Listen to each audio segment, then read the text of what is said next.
Yaira, blessings.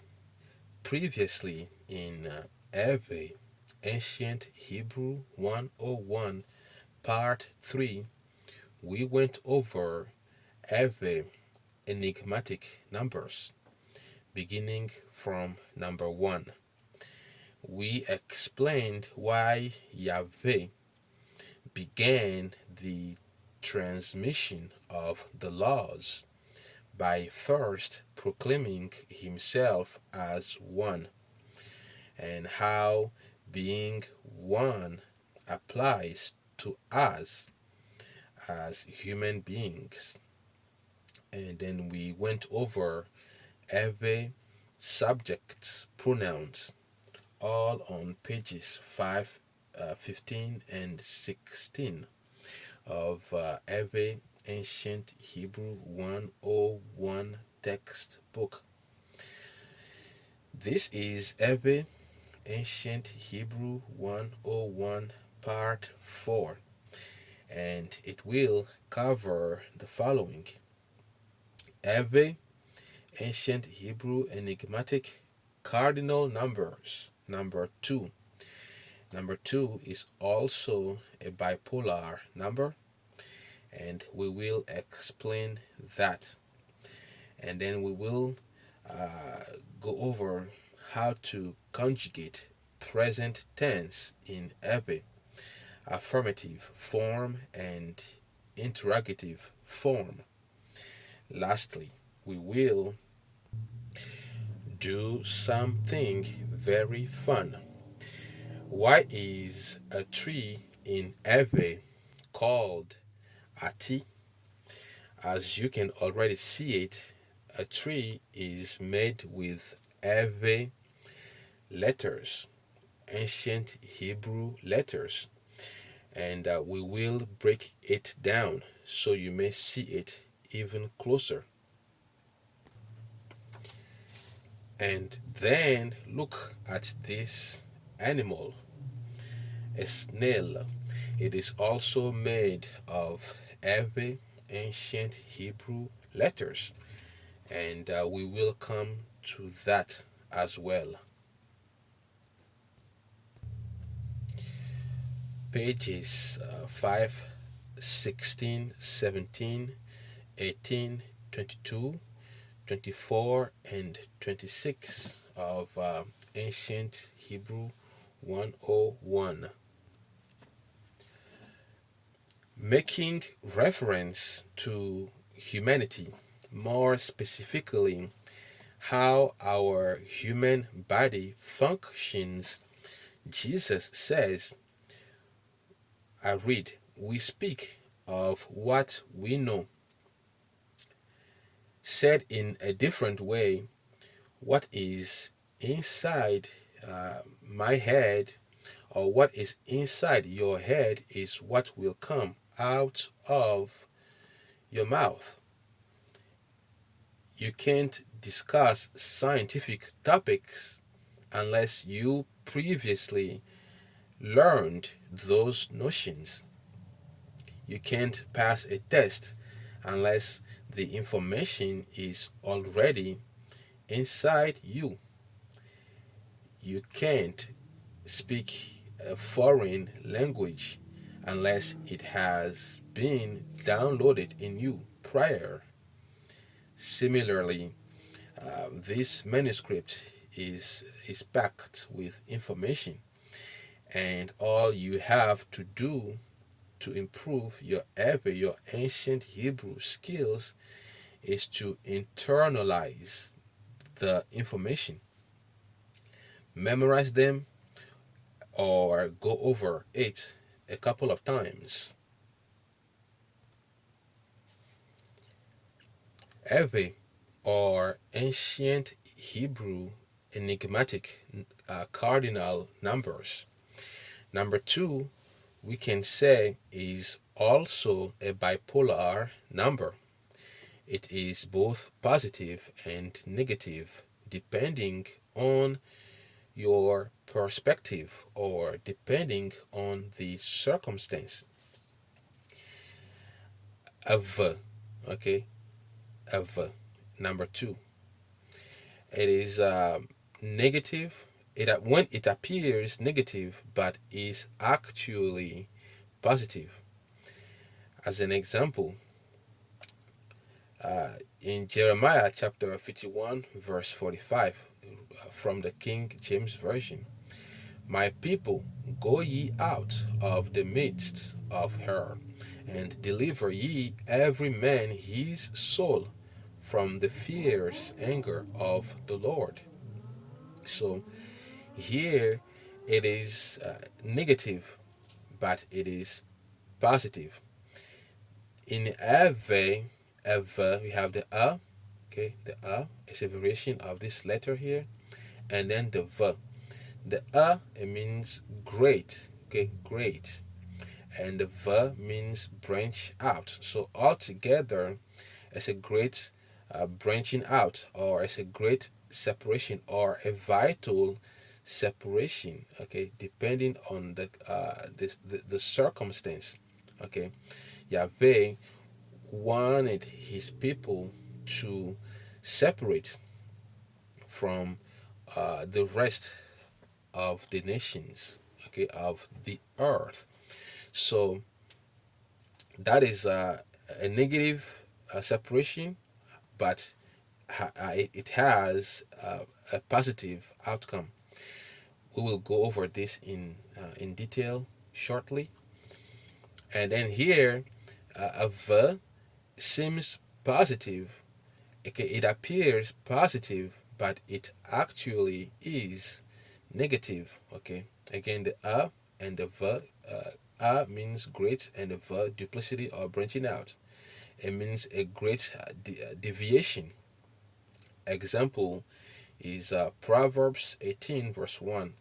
Through desire, a man having separated himself seeketh and intermeddleth with all wisdom. Okay, so let's go over all this in detail. Again, here, a vital separation appears negative but is, in fact, positive. Branching out of something unproductive in order to become productive. It appears negative but is actually a positive thing. Okay, so this is uh, almost like a dead branch, and then branching out of it to become productive. Example, Jeremiah 51 45. My people, go ye out of the midst of her. Her here is the sinful world. This is Babylon. Okay, it has become unproductive. Okay, but the people of Yahweh must go out of it in order to become productive. And then the second example is Genesis 12, verses 1 and 2 from the King James Version. The Lord had said unto Abram, okay, get thee out of thy country. Okay, the country is unproductive, and from thy kindred and from thy father's house unto a land that I will shew thee, and I will make of thee a great nation, and I will bless thee, and make thy name great, and thou shalt be a blessing. Okay, so it's not a fun or an enjoyable separation, but it is for a positive or for a good cause. On the flip side, we have a great deviation, okay, to branch out of something productive to become unproductive. So branching out of something productive, which is this part here, to become rather unproductive. Okay, it appears positive, okay, but then it is actually negative. Example, Isaiah 14, verse 12. How art thou fallen from heaven, O Lucifer, son of the morning? How art thou cut down to the ground, which didst weaken the nations. Okay, so here we see Lucifer branching out, okay, out of the God or the divinity, or out of heaven, to do his own thing. Okay, he became rather unproductive. Also, Proverbs 18:1, through desire a man, having separated himself, seeketh and intermeddleth with all wisdom. Okay, people leaving something productive to become rather unproductive, okay, unfruitful. So number two, in Ewe in the ancient Hebrew is a bipolar number. Okay, so always make sure you are doing the right thing. This is another ancient Hebrew principle you can learn, build upon, and develop many applications out of. It is all yours. And speaking of becoming free, how do you conjugate to become free in Ewe? It is the V and the O. Vo. Okay, vo. Be free or be available. The V again is the branch out. It is in number 23 of the ancient Hebrew revived complete chart. And then the O, it means enclosure or a prison. Okay, a situation that is restricting a person. Details about this letter is in number 18 of the ancient Hebrew revived complete chart. So, three examples of vo. Here, the egg is the prison, the O, and then coming out of that is the branching out, it is the liberation. And then here, the chains are the prison, okay? And then here, the cage is the prison. So in present tense, affirmative form, all you need in Ewe is subject plus verb. The subject is the ma, the the e, the me, and the wo. So I am free is me, vous. You are free, vous. He, she, it is free, vous. We are free, me, vous. You are free, me, vous. And then they are free, wo, vous. Okay, and then very tied to the present tense is the interrogative form. And how do you say am I free in heaven? It is me font a. So you need the subject plus verb and the a, and then the question mark. So am I free? Me vo a. Are you free? Vo a. Is he, she, or it free? Voa. Are we free? Me voa. Okay. Are you free? Me voa. Okay, this is plural. Are they free? Wo voa. Wo voa. Okay. There are four verbs on page 16, including to come, to grow, to arise, to respond, and then four more verbs on page 18, including to be free, to accept, to refuse, to see, and then six verbs on page 27, including to fear, to know, to jump, and to abide. Simply memorize them and repeat it back out. And now, names of things in nature. So the word for a tree is ati, literally letter t, okay, the t in Ewe or in the ancient Hebrew. Did you ever wonder why? What are the letters telling us about a tree? Okay, so these are uh, the part or the main part of a tree. The first one being the crown. Okay, this is the crown. If you look at it closely, it is this letter.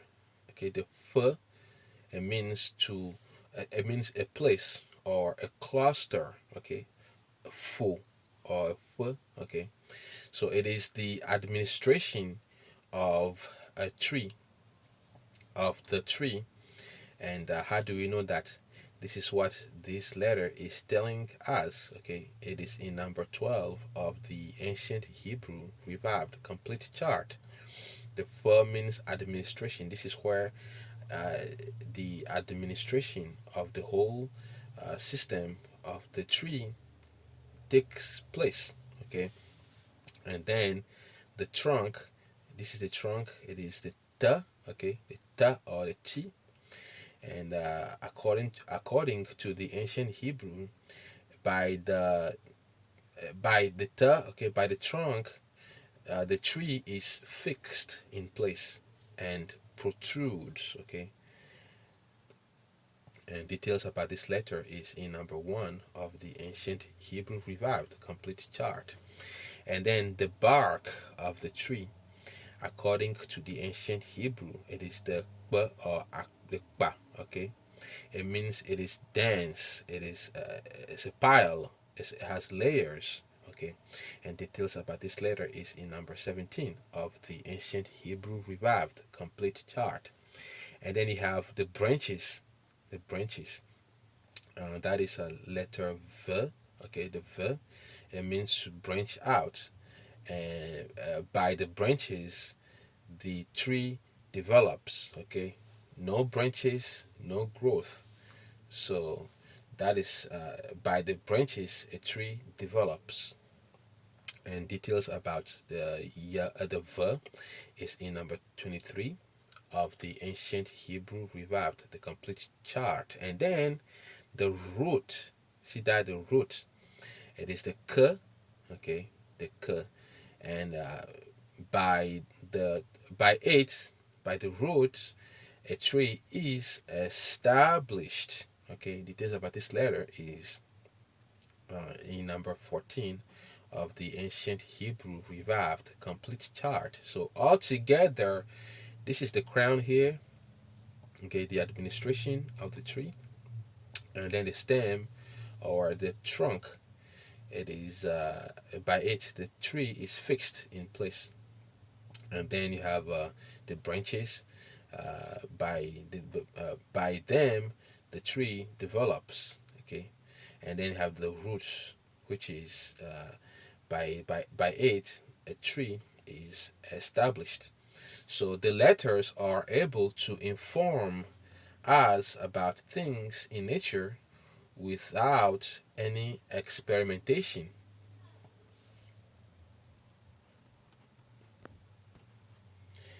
So if you put all these letters together, you get a tree, a T. And what about the snail? And what is it called? A bobo. Okay, a bobo. Did you ever wonder why? What are the letters telling us about a snail? Okay, if you look closely, the shell is in the form of a B. Okay, that's why it is called a bobo. So you have the first B, it means the shell is the B. If you look at it closely, according to the ancient Hebrew, the Eʋe, it is a house or a shelter. So the B, the shell is the snail's house.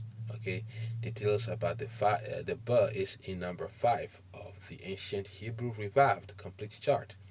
And then you have another b, okay, bo. Then the second b, which is the patterned.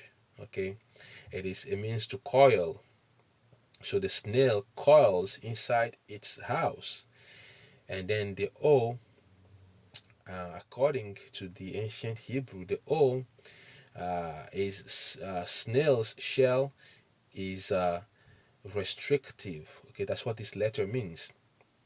It also means it is important. So the snail's shell uh, is is a very important part of it, and snails won't survive without the shell.